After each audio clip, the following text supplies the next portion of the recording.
अस्सलाम वालेकुम। आप अल्टो कार लेना चाहते हैं और कार तो आजकल हर घर की ज़रूरत है और इस महंगाई के दौर के अंदर अगर आपको कार लेनी है, तो मैं आपको बताऊँगा कि क्या ये सही वक़्त है? क्या आपको आज की डेट के अंदर या आने वाले 1 या 2 महीने के अंदर अगर कार लेनी है, तो आपको मीज़ान बैंक की तरफ से क्या इस कार स्कीम के अंदर अप्लाई करके कार लेनी चाहिए?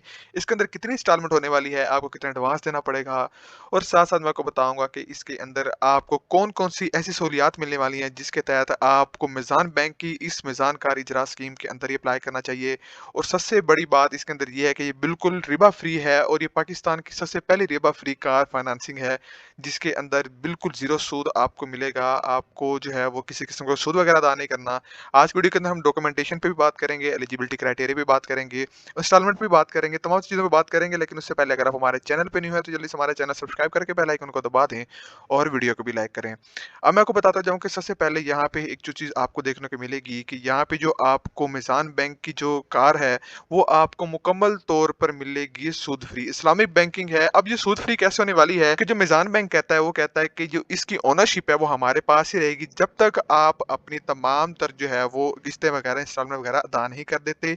और जो कार है आपको जो मिलेगी, जितना ही आपको टाइम पीरियड दिया जाएगा, उसके अंदर आप जो है वो जो हमें पेमेंट देंगे, जो पैसे देंगे, जो आपसे एक्स्ट्रा कुछ पैसे लिए जाएँगे, वो आप समझ लें कि हम आपसे जो है वो किराया ले रहे हैं उस गाड़ी का, जो कि हम उस टाइम तक आपके पास रखने के लिए हमने आपको दी हुई है, जिस टाइम तक आप अपनी इंस्टॉलमेंट वगैरह नहीं अदा कर पा रहे। अब सबसे पहले हम बात करते हैं कि इसके अंदर एलिजिबिलिटी क्राइटेरिया क्या है? तो एलिजिबिलिटी क्राइटेरिया की बात करें तो सबसे पहले यहाँ पे लिखा हुआ है कि आप जो है वो 7 साल के लिए यहाँ पे जो है वो कर्ज़ ले सकते हैं।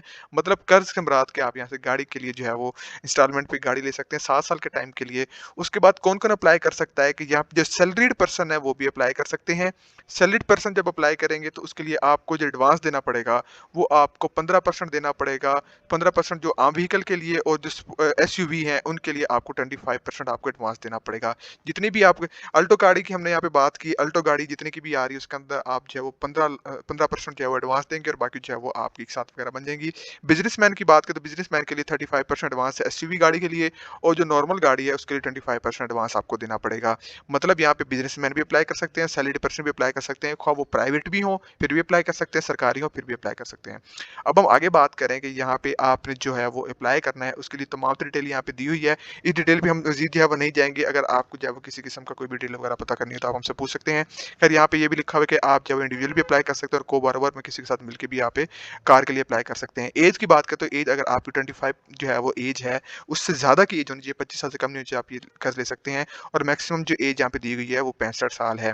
उसके बाद हम बात करें कि जो है वो आपकी जो सैलरी स्लिप वगैरह वो कितने टाइम की चाहिए होगी, तो 6 माह की अगर आपकी सैलरी स्लिप है, तो आप यहाँ से कर ले सकते हैं। अब आपको बताऊँ कि जो है वो यहाँ पे जो रिक्वायरमेंट डॉक्यूमेंट्स हैं वो कौन से हैं। रिक्वायर्ड डॉक्यूमेंट की बात करें तो आप सैलरीड इंडिविजुअल के लिए जो सिनेसी कार्ड की कॉपी चाहिए होगी, 6 माह की स्लिप चाहिए होगी और एम्प्लॉयमेंट सर्टिफिकेट वगैरह जो ज़ाहिर बात है आपके पास मौजूद होगा, तो आपकी कर्ज मिल जाएगा आसानी के साथ। उसके बाद बिज़नेसमैन की बात करें तो बिज़नेस प्रूफ चाहिए होगा, 6 माह की जो है वो बैंक स्टेटमेंट वगैरह चाहिए होगी, सिनेसी कार्ड कॉपी चाहिए होगी और उसके बाद जो है क्रेडिट ब्यूरो रिपोर्ट वगैरह चाहिए होगी, जो कि आसानी के साथ आपको मिल सकती है और आप जो है वो यहाँ पे भी अप्लाई कर सकते हैं। अब उसके बाद हम कुछ और चीज़ों पे बात करें जो कि सबसे जो अहम होने वाली हैं, वो ये होने वाली हैं कि यहाँ पे जो हम कर्ज़ लेने वाले हैं, उसके लिए आपका जो कर्ज़ का जो रेट है वो क्या है और क्या ये सही टाइम है कर्ज़ लेने के लिए कि नहीं है। तो मैं आपको बताता जाऊँ कि यहाँ पे अब से कुछ साल पहले जब हम बात करते हैं, 2-3 साल पहले की बात करते हैं, तो ये जो 7 साल का जो परसेंटेज है ना, ये 22% थी। ये 22% थी, जबकि अब ये 12% हो चुकी है। इसी तरह बात करें यहाँ पे 1 साल की, तो यहाँ पे 13% थी, जो कि अब 11% हो चुकी है। तो जो परसेंटेज है, प्रॉफिट रेट है, वो बहुत ज़्यादा कम कर दिया गया है। आप जब बात करते हैं, तो अगर आप जो है वो 7 साल की जब एक साथ बनाते हैं, तो सिर्फ़ और सिर्फ़ आपको 12% यहाँ पे देना पड़ेगा तमाम तर जो है वो प्रॉफिट। तो अब हम बात करें कि क्या ये सही वक़्त है कार लेने का मीज़ान बैंक से, तो ये बिल्कुल परफेक्ट आपको जो है वो टाइम मिल रहा है फ़िलहाल। आप कुछ महीनों के अंदर अगर आप गाड़ी लेना चाहते हैं, तो आप आसानी के साथ ले सकते हैं मीज़ान बैंक से। उसके बाद हम बात करें कि मीज़ान बैंक आपको कुछ और सहूलियत भी दे रहा है, जैसे कि वो आपको इंश्योरेंस वगैरह करवा के देगा। जो भी गाड़ी वगैरह ले रहे हैं आप मीज़ान बैंक से, अगर ड्यूरेशन के अंदर वो जो लोन गेटर होगा, उसकी डेथ हो जाती है, तो उसको 25 लाख रुपया जो है वो वापस कर दिया जाएगा या फिर 25 लाख रुपया उसको माफ़ कर दिया जाएगा। उसके बाद इंश्योरेंस वगैरह की भी तमाम डिटेल मैंने दे दी है। उसके बाद डॉक्यूमेंट वगैरह भी बताएँ हैं। उसके बाद मैं कुछ और चीज़ें मैं आपको बताता जाऊँ यहाँ पे कि आप अगर सैलरीड पर्सन है, तो उसके लिए आपकी परमानेंट अगर एम्प्लॉयमेंट है, अगर परमानेंट एम्प्लॉयमेंट है, तो आपकी 2 साल की सर्विस होगी, तो आपको ये गाड़ी वगैरह मिलेगी। उसके बाद जो कॉन्ट्रैक्ट बेस हैं, उनके लिए अगर 3 साल का उन्होंने कॉन्ट्रैक्ट बेस जो है वो जॉब वगैरह कर लिया, तो यहाँ से आप गाड़ी ले सकते हैं। उसके बाद हम कुछ और चीज़ों पे बात करें कि अगर बिज़नेसमैन है, तो 2 साल से आप बिज़नेस कर रहे हो, तो आप ये कर्ज़ ले सकते हैं। क्योंकि इन चीज़ों पे आपने जो है वो गौर ज़रूर करना है, अगर आप नहीं करेंगे तो ज़ाहिर बात है कि फिर आपको आगे जाके कुछ इश्यूज़ वगैरह देखने को मिलेंगे। बाकी यहाँ पे मुकम्मल डिटेल भी दी गई है, अगर आपको इस वेबसाइट का लिंक चाहिए होगा, तो आपको मैं वेबसाइट का लिंक भी दे दूँगा, आप वहाँ पे तमाम चीज़ें भी देख सकते हैं। साथ ही साथ मैं आपको बताता जाऊँ कि आपको अगर किसी किस्म का कोई वहम है कि इसके अंदर किसी किस्म का कोई सूद वगैरह तो नहीं है, तो उसके लिए इन्होंने यहाँ पे जो है वो कार इजरा के लिए तमाम तर जो है वो फतवे वगैरह भी दिए हुए हैं। आप इस लिंक पे क्लिक करके आप तमाम तर जो है वो फतवे वगैरह भी चेक कर सकते हैं। मैंने आपको इसके बारे में तमाम डिटेल पहले भी दे दी है। आपको किसी किस्म का फिर भी कोई सवाल हो आप मुझसे कमेंट बॉक्स में पूछ सकते हैं। आज की वीडियो के लिए इतना ही, मिलता है अगली वीडियो के अंदर, तब तक हमें दीजिए इजाज़त। अल्लाह हाफ़िज़।